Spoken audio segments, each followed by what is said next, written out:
Gynecologists, what's the worst thing you've ever seen? Enjoy your meal. The gynecologist is in touch. Sometimes I encounter unpleasant cases when a girl walks for days or weeks with one tampon. Necrotizing vaginal cancer doesn't look like much either, but it doesn't even come close to being the worst case of my life. One day, a 19-year-old girl came to our clinic and complained that a hairspray cap was stuck in her vagina. Well, that's not a problem, the naive me thought. But the catch was that she put it there at the age of 15. That is, 4 years ago. She did not explain the motivation for this action to us, but it was obvious that she was very ashamed. Even before she undressed, you could smell just a terrible smell, which became even worse when I started studying the problem. The lid was pushed up with the edge, and it was clear that in 4 years it had grown well with vaginal tissues. The difficulty of healing was compounded by the fact that the lid pierced her bladder and rectum. To get it, I had to do several extensive operations. I'm not a gynecologist, but I know someone who recently had a hysterectomy, an amputation of the uterus. In general, the girl had stitches in her vagina that needed to be allowed to heal, but she was so impatient to return to sexual activity that she couldn't stand it and broke down,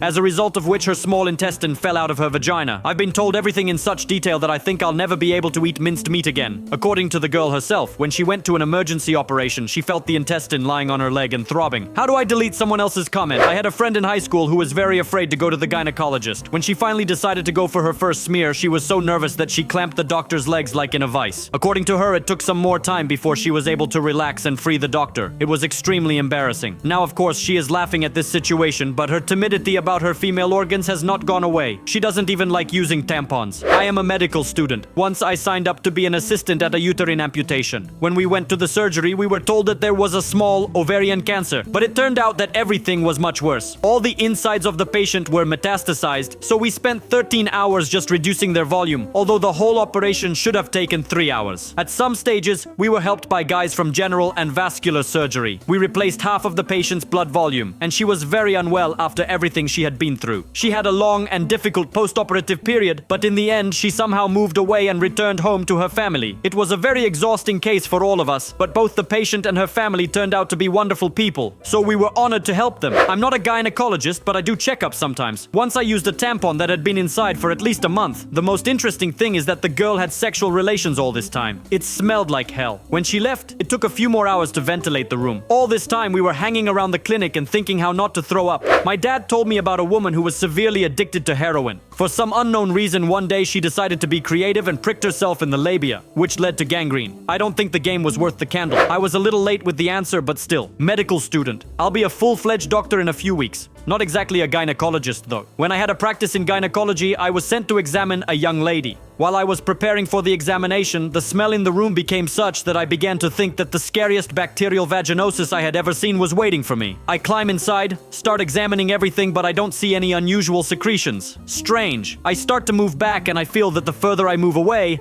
the stronger the smell. It turned out that her feet just stank like crazy. I highly recommend everyone to read Dr. Lisa Rankin's book, What's Up Down There. There's a section where she writes about the most horrific cases of her entire career. For example, how she found maggots, money, and so on. But these are just flowers. The coolest case was about a woman who had potatoes growing out of her vagina. Check it out. Wait, what? In short, the woman decided to put a potato in herself as a contraceptive measure. And since potatoes are very fond of warm, dark, and humid spaces, it began to grow actively.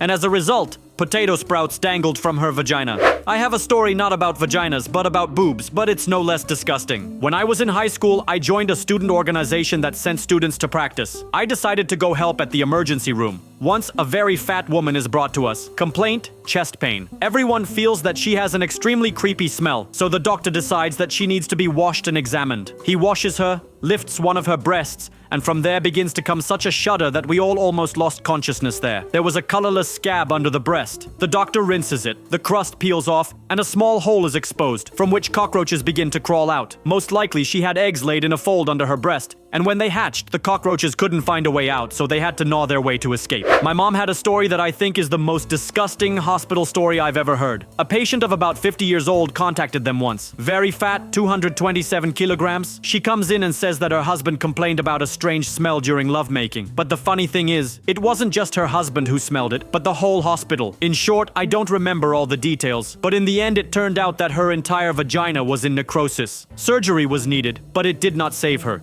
She died soon after. The best part of this story is that her husband smelled this infernal smell first, and even during sex. I'm not a gynecologist, but I've seen a lot of bad stuff too. First, I saw a woman with vaginal cancer. Then I saw what happened to her after the complete removal of the vagina and cervix. It's not a good sight. I can't describe all the procedures exactly to you because I was a very young student at the time. But in the end, all that remained of the former organs was a large hollow hole from which something was dripping. The poor woman was so heartbroken that she begged her husband to leave her because, quote, "After that you will never be able to love me." But he turned out to be great. He was by her bedside all the time, holding her hand, soothing her and feeding her with love. It was obvious that the dude just adores her. Second, we received a 220-kilogram lady with a lower limb strain. She had a giant ulcer and necrotizing fasciitis that destroyed everything in her genital and buttocks. There were erosions in the rectum. We realized this because feces were leaking out of several areas of the damaged surface. When the doctors asked us to take a urine sample into her, it turned out that she no longer had a bladder, and vaginas too. It was decided to try to patch up the wound somehow. The 6 of us somehow turned her on her side, and in fact, they started shoving a bunch of gauze into a giant hole. I hope she doesn't shit herself during the procedure. She died very quickly. We are powerless in such cases.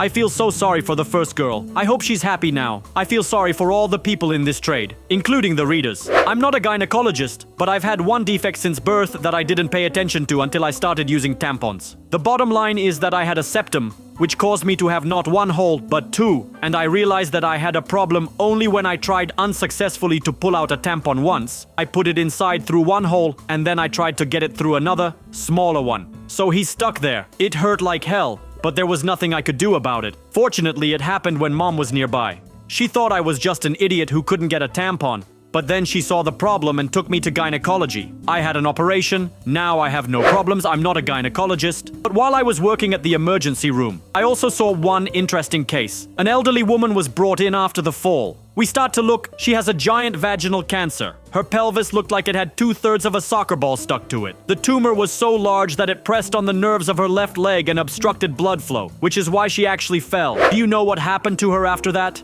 No, when I left there, they were still working on her, hoping that eventually she would be admitted to a hospice. It's just that with such a tumor, there's no point in doing chemistry, radiation, or surgery for 80 years. I work as a nurse in the gynecological department. Strangely enough, I rarely encounter any kind of horror. Our women are quite scrupulous about their vaginas, and anyway, the vagina is a very hardy organ. She can withstand even the most improper treatment. The worst case was when a woman came to us for a hysterectomy. At the beginning of the operation, the surgeon made a mistake and accidentally cut her intestine. It was decided to abort the operation until the intestine heals, but everything went wrong, and it didn't heal. In general, the intestinal cut soon healed from the post-operative wound on his stomach. There was no fistula through which the bowel movements came out, and the wound through which the feces come out is not so easy to heal, you know. As a result, the woman stayed in the hospital for 9 months, went through 1 million infections, ruptured wounds, complicated dressings that lasted for hours, and so on. At one point, her fecal wound was so healthy that it could easily have held 2 of my fists. She ended up having a permanent colostomy, a poo bag, and according to the latest data, her uterus was never removed. Well, thanks to your stories, I will never be ashamed of the fact that I did not shave my legs or my bikini area before going to the gynecologist. A couple of years ago, my buddy was an intern in gynecology. Once, a young patient came to them with 2 complaints. First, she can't get pregnant. Second, she has persistent diarrhea. The gynecologist asks, "How often do you have sex through the anus?" She answers, "Always." It turned out that her boyfriend convinced her that getting pregnant through the ass is easier than through the front, so she asked him to roast her only from behind. The story of my gynecologist colleague. The girl came to be examined, climbs onto a chair, my colleague puts his fingers on the cervix. At that moment, an ingenious question comes to her mind. "Have you ever thought that it's something like stuffing a turkey?" My colleague, trying to keep a straight face. "No, but now I'm going to think about it every Thanksgiving." The patient laughed, then looked my buddy straight in the eye and cackled like she was a turkey, while my buddy's fingers were still in it. My favorite Thanksgiving story. My grandmother worked as a gynecological nurse for 20 years. Once, she flew home enraged and yelled that if I ever had to look at someone's vagina again in my life, I would definitely kill someone. At the same time, breaking all the dishes in the house. She quit the next day. My mom works as a gynecologist's assistant, so I've heard a lot of different stories. One day, a woman came into their office who smelled like garbage. It turned out that she had been wearing only her underpants for 2 months. They were dark yellow-brown in color. Apparently, no one told her that her ass actually needed to be wiped. I had a very strange first visit to the gynecologist. I was very nervous, and I came across some old granny who clearly noticed it. To lighten the situation somehow, she tells me,